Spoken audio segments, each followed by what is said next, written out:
punya trauma, entah itu fiktif, entah nyata, entah apalah. Kita punya trauma kasus Siti Jenar. Orang yang mendalami la ilaha illallah secara intensif, ya, entah itu disebut kalimat sodo, bosuluk, boseloko, mbah kono pokoknya. Orang yang memahami la ilaha illallah secara intensif, itu pasti menuju ilmu hakikat. Dan menuju ilmu hakikat pasti ngalami hakikat yang khoyali. Ini rungokno tenan iki. Hakikat yang nopo? Khoyali. Dan hakikat yang khoyali ini mulai menipu. Ya, kalau sudah begitu ruwet. Misalnya ngeten nggih. Ketika kula maca nggih diskusi ini utai perdebatannya kali Jogo mbek Siti Jenar.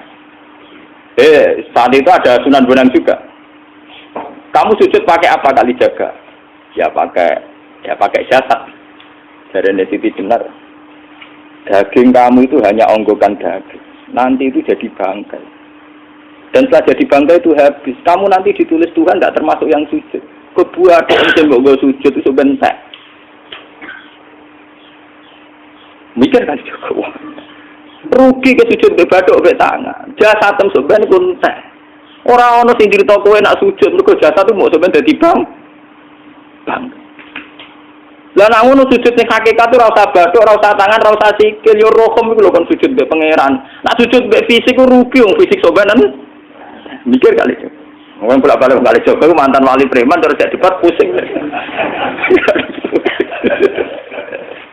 Siti Jenar tahu belajar tak tahu ning Irak. Sing jelas sing mulang gak sadem ora menangis. Wah, uang ini menjadi perdebatan. Sehingga keyakinannya kayak Siti Jenar, la ilaha illallah itu ya wahdatul wujud itu, innalillahi wa inna ilaihi. Selama ini kalau orang syariat misalnya, orang syariat itu kalau ada orang mati, misalnya Kak Ruhin mati, nah aku kan muni innalillahi wa inna ilaihi raji'un, saiki Ruhin wis mate. Mate itu balik ning penge. Itu cara wong hakikat kan salah besar.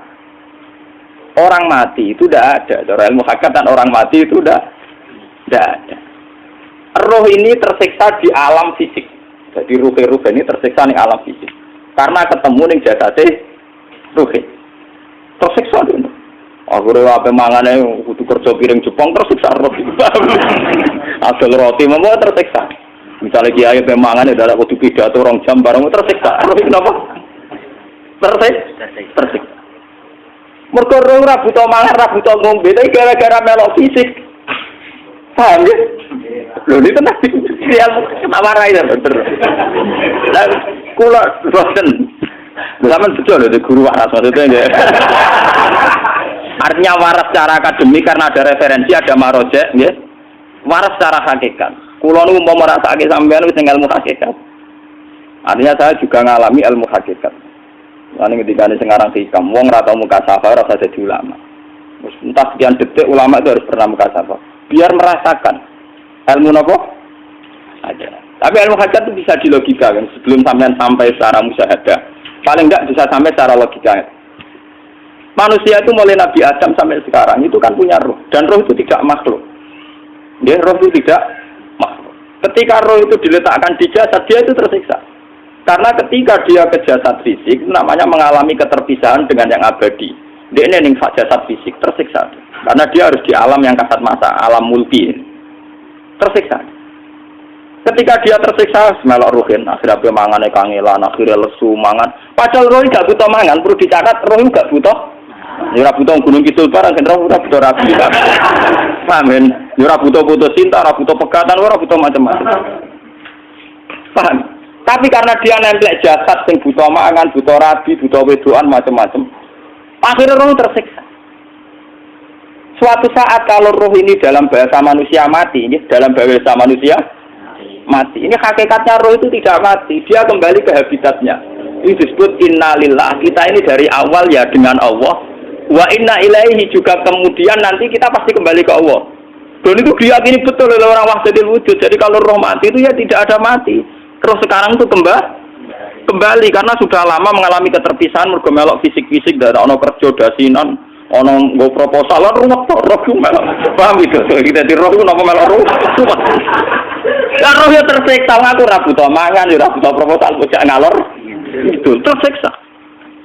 Makanya dalam cerita-cerita Jalaluddin Rumi yang otentik di kitab-kitab begitu. Ketika beliau mau meninggal, muridnya itu nangis. Dari Jalaluddin Rumi, kamu jangan nangisi saya ini mau pesta, saya ini mau pesta perkawinan. Kamu tidak merasakan penyesalan saya ini lama menyesal karena harus hidup bersama kamu. Terus saya ini tersiksa karena ngalami alam yang rusak, yang fana. Alam yang fana. Harusnya roh saya itu di alam abadi, bukan di sini. Maka jangan tangisi kematian saya. Kematian saya adalah kembalinya roh ke habitatnya. Semenjak itu kematian dianggap malam perkawinan karena roh kembali. Walhasil meniku cara ilmu tasawuf bahasa Arab jenenge wahdatul wujud, kena Jawa Yogya Solo keadaan niku jenenge manunggaling kawula. Mergo sing rawan ngono rugen to, Pak. Nek tak terangno detail. Dadi bathuk mesti iki buku sujud kan niku sampeyan ilang. Dadi seksine terlalu nomor cara teorine sinten Siti? Rugi kowe. Jadi ya kentur.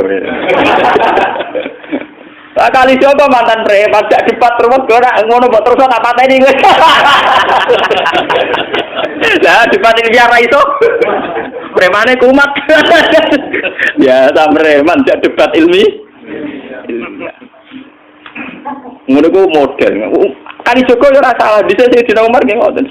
Umar sahabat top, lha jak debat atau milih patenane ya Rasulullah. Gak iso dene ilmiah. Mantar preman pasar rukat terus jadi sahabat top debat yang milih mate. Jadi wonten cerita wong Yahudi jaluk keputusan Nabi bareng wis diputusno Nabi cek mamang ndak tenang keputusane ngono dalam sengketa duniawi. Bariku takok ya Ali aku mau sowan ning Nabi Muhammad dikai keputusan tapi mamang karo kowe pilih sampai Ali dikai keputusan persis kanjeng Nabi cek mamang neh takok Umar. Apa malah aku mau singgone Muhammad, singgone Ali, kayak keputusan kok mamang, Mar. Cara kowe piye? Urusan kowe. Entah ini, entah dia meleput buat apa? Uang diputus Nabi ora mar. Buat mati. Awe. Mereka mantan apa? Cara mantan intelektual kan ya wajar nggak uji kok percaya Nabi.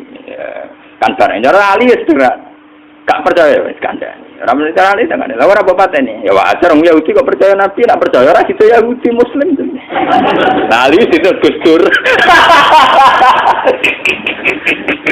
Are Gus Dur ra beda piye tenang. Ali nyen ngoten watake ngoten. Nasibe padha. Ali itu ilmuwan yang jadi presiden gak sukses. Sing niru Gus Dur. Mergo ning dinggo nek wong pinter mimpin ra sukses. Wong pinter gampang maklumi. Lah misalnya kita jadi kiai wong pinter, Pak Yai santri ini pacaran, maksud itu jangan asal kita besok wah ruwet, terus malah dalil zinalina subuh syahwat minan, iya bodoh tanpa pelaturan, paham ya, ruwet dah, mana jogeman, jadi kiai pinter teman-teman itu jogeman, jadi biasa, wah ono syariatnya sidik-sidik, sing kemana ono santri pacaran tersinggung, ono santri nakal tersinggung, sing ono rasane, lentunya ono apa? Jadi nak meguru kula nu urusan ilmu semi hakikat, mon gitu. Sehingga kayak Siti Jenar, cara pandang Siti Jenar itu masuk betul ning gone pemikiran para santrinya. Kados Ki Ageng Pengging siapa masuk betul karena masuk akal. Cara mereka napa? Betapa tidak ada artinya fisik ini. Nah, kalau semua fisik ini tidak ada artinya, kemudian yang ada artinya itu roh, perjalanan apa? Perjalanan roh, sehingga diartikan innalillah wa inna ilaihi raji'un. Inna sholati wa nusuki wa mahyaya wa mamati lillah. Lah kemudian sekarang sampean tak tanya misalnya ini latihan ilmu hakikat. Wa mahyaya lan penguripan ingsun. Kalau ingsun itu artinya fisik atau jasad, itu keliru besar karena jasad tidak pernah hidup. Yang hidup itu roh. Paham ya? Sekarang artinya wama mati itu apa? Kematian ingsun. Kalau roh itu tidak pernah mati, berarti kematian roh adalah keterpisahan dengan yang agung atau yang abadi. Dan semuanya itu lillahi rabbil alamin. Sehingga mereka mengatakan kematian itu satu pesta.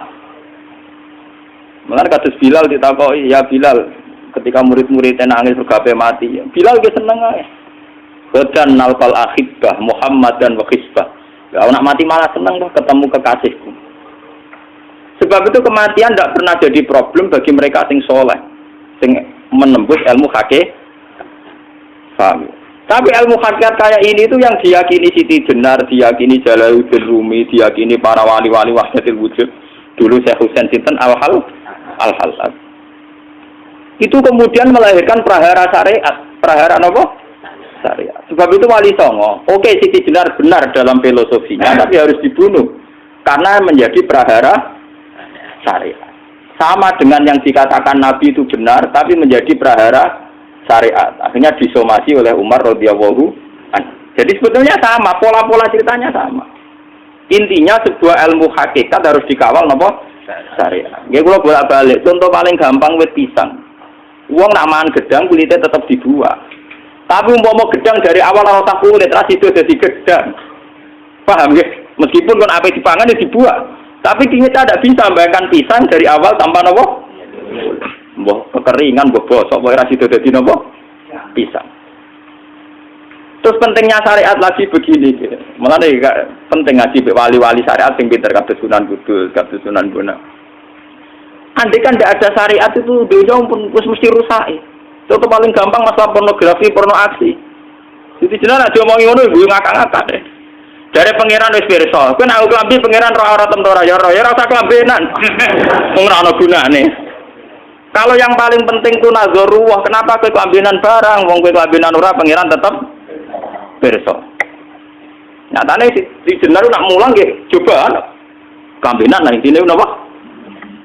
Dinya ada nabi Sunan Bonang. Nah kowe percaya kabeh nazarullah ora usah napa? Klambenan. Tetapi teori rasa klambenan ini dinggo tenan, mulane nek pas do wiridan aliran sesat ciri utama. Kira klambenan tenan. Lah ruwet to. Lho iki tenan iki cerita, iki pentingnya ngaji nggih. Ben sampean ngerti variasi riwayat, kemudian kita orang syariat harus kayak apa, kemudian kenapa menjadi aliran wahdatul wujud. Lah terus kita ini ya, kita ini kan orang syariat. Memang kalau manung syariat itu akeh kok sampean-sampean siji mesti ra kramat. Modele ora di duwe bingung, rumet. Urip wong syariat lho apa? Dineng bojo wedi, dineng tangga wedi, pengaruhe menurun. Pancen orang syariat itu banyak kriminal tauhidnya itu memang jelas. Melane kiai-kiai fikih nek ketemu kiai-kiai sing setengah jaza wedi mergo iso nebak atine. Ndekne meriang langsung. Sing kiai ora tau salat keramat padahal ngambungan wong. Sungguh dino sholat pas waktu kok ora tahu keramat. Wong ape buah tang tanggane keramat apane? Sing kono ngawur-ngawur sowan pirang. Meriang oleh syariat ngadepi wong hakikat napa? Mulane jogeman gitu dadi wong syariat sing ngene iku bahaya. Aku mboten ngarah. Sampai dadi wong syariat sing ra keramat. Bahaya sekali itu bagi perjalanan agama. Kalau sering ketemu kiai-kiai sing terkenal keramat, terkenal keramat di Juwaduk tiang-tiang hakikat. Ditantang kanca-kanca kula wani, nah tantang aku tetep rawani kok. Mikir deh. Karena orang yang sama-sama ke jalur hakikat tetap punya alamat, tetap wonten sima biwuji min asaris sujud. Cara pandangnya mesti sama. Kalau nanti ketemu murid, ya artinya yang ikut aliran Siti Jenar, dia ada sholat, ada apa, hidup di satu tempat gitu. Padahal dia bisa baca dia dulu pernah mondok di Mekah, pernah di Irak. Itu ya meresahkan para kiai. Kemudian sebagian mereka minta saya suruh ketemu. Ya walhasil kalau ketemu pertama ya. Jenengan Gus Ba, tapi zaman roh jenengku teu pernah tak arani muka sapa. Nggih biasa mawon. Kula ora usah kenal jenengan nggih kenal. Dadi nggih kula biasa mawon.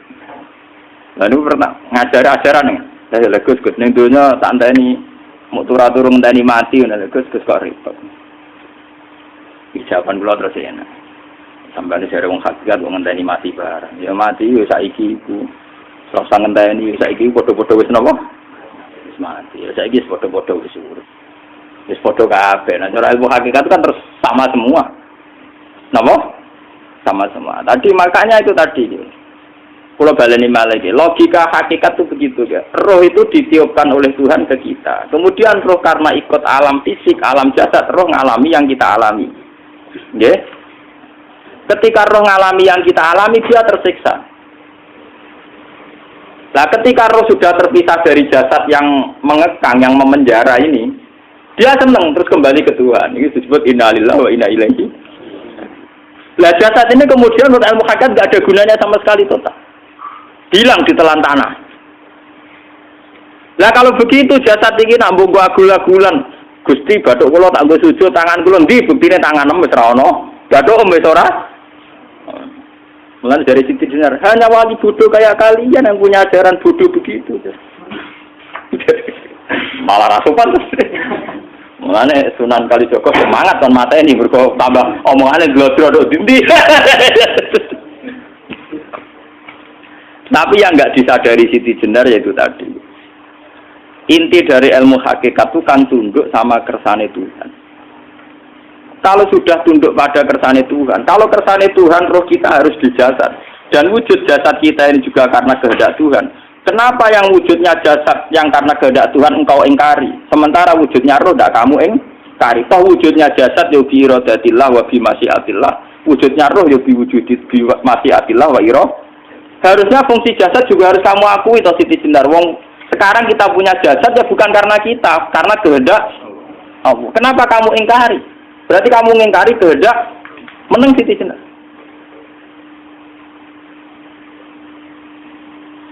Makanya hakikat yang pertama saya itu pasti khayal. Lah Siti Jenar itu hakikatnya baru yang sampai khayal itu. Jika dia tersesat. Sebetulnya kalau sudah hakikat beneran itu tidak perlu khayal begitu.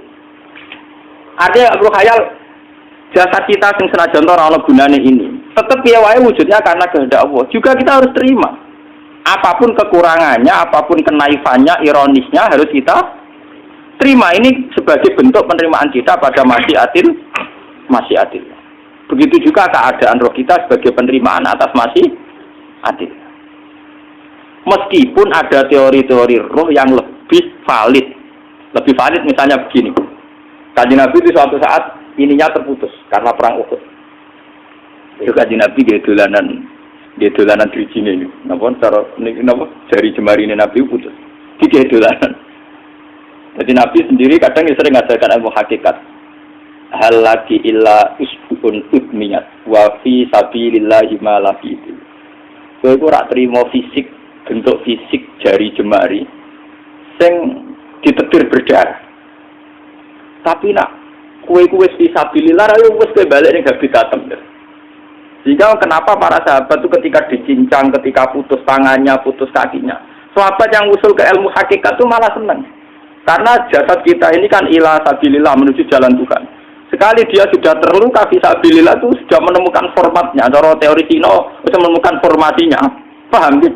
Orang kok malah ngeluh itu berarti goblok kena ngeluh. Paham tak? Paham kenapa? Jadi, makanya Nabi ngertikan, ya itu sudah ketemu formatnya. Ketika rohnya para syuhada nanti kembali ke Tuhan, ya ketemu formatnya lagi. Itu disebut wala taqulu lima yuqtalu fi sabilillah amma. Dia tidak mati sesuai formasi awal, yaitu roh kembali ke Tuhan dan jasad ikut mengawal. Nah itu Nabi kadang ya pakai ilmu hakikat begitu. Mulane kula bolak-balik matur, kula niku nggih mulai umur 20 tahun napa pinten. Kula ngateni nggih gadah penyakit dan ekstrim penyakit saya. Sampai saat ini kalau nak ngobatno tidak lebih 50%, karena saya tetap berpikir. Misalnya cara syariat kan berubah, tapi cara hakikat, apa betul keberadaan saya di alam ini penting? Sehingga aku kepengen urip tak bela-belani ngantek anda atusan juta. Jangan-jangan penting mati ikuti bang uripku. Lah nak ngono lha apa tak bela-belani? Ngantek atusan juta. Jadi misalnya kita berobat ya mau, ya dari Nabi kan berobat ya berobat. Makanya kita Islam nggak sini mau geruduk kadang orang paham. Sekali kamu mengamati dengan sisi hakikat, coba sekarang sampean pikir, coba sekarang nggak pakai logika hakikat, pakai logika syariat saja. Saya ini misalnya asetnya 10 juta, misalnya, saya punya aset 10 juta. Tapi misalnya aku rugi nawan atau dipengaruhi di masa depan sama nih, kalau kulo kan soalnya cara teori di masa. Misalnya kulo rugen, artinya kere di duit 10 juta aset. Tujuan saya sembuh kan supaya aku iso sembuh sehat, engkau iso kerja untuk anak. Tapi karena saya sakit nanti operasi tidak 10 juta. Operasi tidak 10 juta. Wong aku DPR mesti iso marisi anak. Apa mana nak duit 10 juta, tak ada gue berobat, malah jelas ra iso marisi. Lah nak ngono penting matiku ya dibagi 10 juta. Karwan iso diwaris langsung. Sementara anak aku mari dibiayai 10 juta, rong mesti mari 10 juta mesti anu. Artinya tidak ada jaminan kalau berobat itu secara visi ke depan lebih baik. Soalnya malah ngentekno donya, nggak jelas akibat positifnya. Misalnya tetap lumpuh, teori loh. Bapak artinya apa? Teori hakikat tetap lebih benar bahwa hidup itu tidak ada artinya. Semua itu tidak ada artinya. Berobat apa enggak berobat semuanya tidak ada arti. Teori loh gini. Sehingga kalau kita tengah-tengah aja tengah-tengah. Kasus kula misalnya loro nggih berobat. Gusti separuh kalau ngelakoni syariat, tapi sebagai kalau ulama kekeh, separuh kalau lakoni apa? Jadi kalau tetap buatan ngarah obat 100%. Tapi orang ngarah berobat, orang kalau tiang apa? Syariat. Tapi memang faktanya itu begitu. Cara Kanjeng Nabi kadang Kanjeng Nabi berobat. Kadang Kanjeng Nabi wis nikine tercincang gede guyonan. Wahal lagi illa usbu'un udwiyat. Ora apa driji sing gak melok-melok. Nah, bukti bahwa jasad itu begitu tidak penting. Kayak Sayyid Hamzah. Menurut Sayyid Hamzah nganggep wahyu bentone ra karuan. Kalau teori Siti Jenar itu benar, teori Jalaluddin Rumi benar teorinya ya orang kok ra salate lho nggih, maksudnya kok nganut ra salate. Benar cara analisis roh. Ketika Sayyid Hamzah dinyatakan mati oleh manusia, oleh hukum manusia dinyatakan mati karena dia sudah tidak bergerak. Dalam teori hakikat kan rohnya Sayyid Hamzah sudah fi khawasili tuyurin khudrin. Rohnya sudah diambil Tuhan, tidak mati. Paham ya? Ketika rohnya Sayyid Hamzah sudah diambil, jasad ini sudah tidak punya rasa. Sekarang secara syariat kasat mata kita tahu, wong jasad nak diinfus, di sayat-sayat dioperasi ora kroso. Apa meneh saiki ruhe wis bisa. Lah ya jasad itu cek gampange dioperasi dibius saja terus tidak kerasa. Apalagi rohnya sudah diambil. Nah saiki bayangkan ketika Sayyid Hamzah itu sudah di atas. Niku kira-kira delok wahsi ra wong bentuk. Lho wong kok baca igabus. Ketika jasad benar-benar tidak penting, kemudian jasadnya Sayyid Hamzah kan dicincang oleh wahsi. Ketika rohnya sudah diambil kan Hamzah tidak merasakan. Berarti Sayyid Hamzah guyu-guyu wahsi. Wahsi cek bentuk nih gabus dicincang. Paham ya? Lho niki tenan. Artinya ketika pandangan manusia iba kepada Sayyid Hamzah karena dicincang, dimutilasi oleh wahsi. Wahsi tidak mengalami Pak Sinten, Sayyid Hamzah tidak mengalami apa-apa karena rohnya sudah bersama Tuhan. Dan iso wae Sayyid Hamzah malah guyu-guyu wahsi. Cek gobloke. Gabus kok dicincang. Lah nak ngono rak mirip, makanya nggih. Dalam hal ini itu dalam teori roh itu sebetulnya Siti Jenar tidak sesat dalam teori roh. Tapi jangan katakan itu penemuannya Siti Jenar. Siti Jenar itu terlambat. Sebelum itu ada Husain Al-Khallas, sebelum itu ada Jalaluddin Rumi, sebelum itu juga ada sahabat, ada nabi. Cuma cara aplikasinya Siti Jenar melenceng. Jadi jangan katakan kok tak kampus-kampus. Itu pendapat Siti Jenar itu malah goblok meneng. Siti Jenar itu sanut, paham? Nggih maksud apa? Wis anut. Nah, teori yang sama terjadi pada Yesus Kristus. Ketika Yesus misalnya secara lahir dicincang, dimutilasi, diapakan oleh orang Yahudi. Sebetulnya rohnya dia sudah bersama Tuhan, kembali ke Tuhan Bapa, nah cara Kristen. Nah cara Islam ya balik ning pangeran. Andikan itu iya, itu ya tidak ada masalah karena hakikatnya dia tidak dicincang, tidak dibunuh.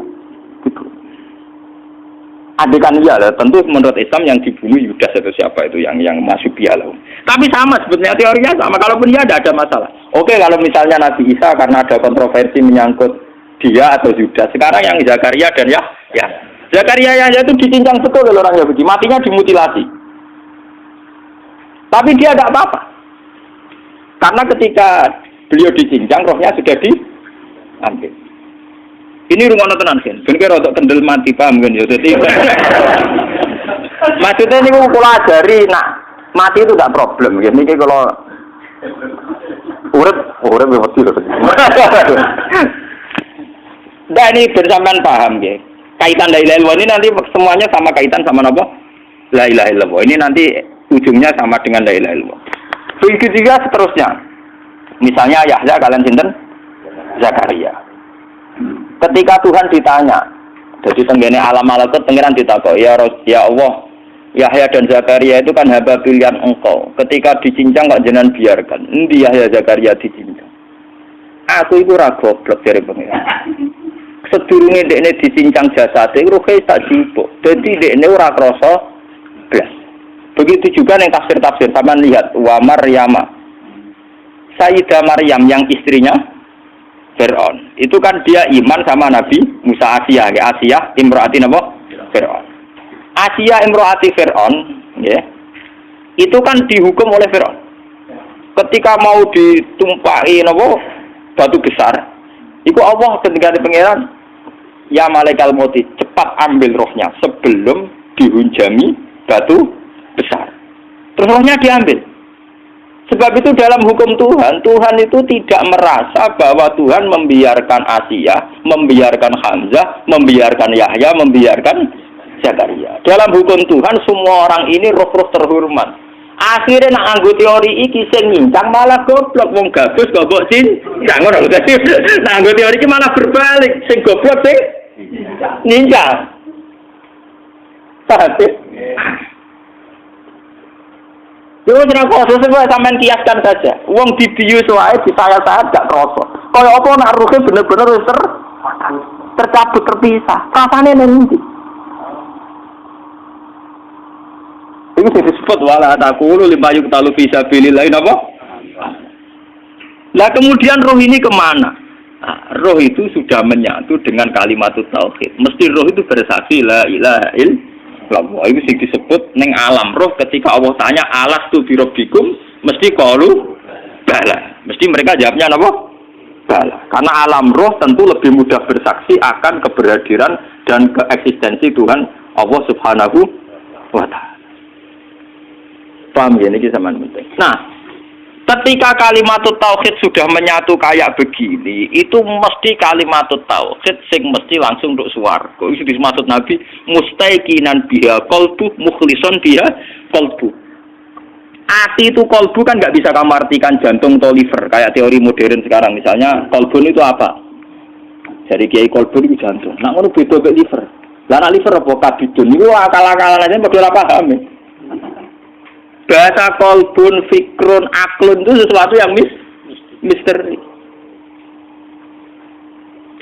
Roh ini kemudian dengan kalimat tauhid sudah menyatu disebut mukhlishon biha qalbu. Ada tingkat kemurnian hubungan roh dengan kalimat tauhid. Lah kalau begitu pasti dakhalal jannah. Karena tidak mungkin kalimat tauhid kok di neraka. Lah ini mau masalah-masalah hakikat. Wong sing gak tahu petualangan hakikat, momene sing sering bingung bakas duit, bayar kredit, utang jatuh tempo. Ora usah melok mikir, utek temu entek go mikir duit.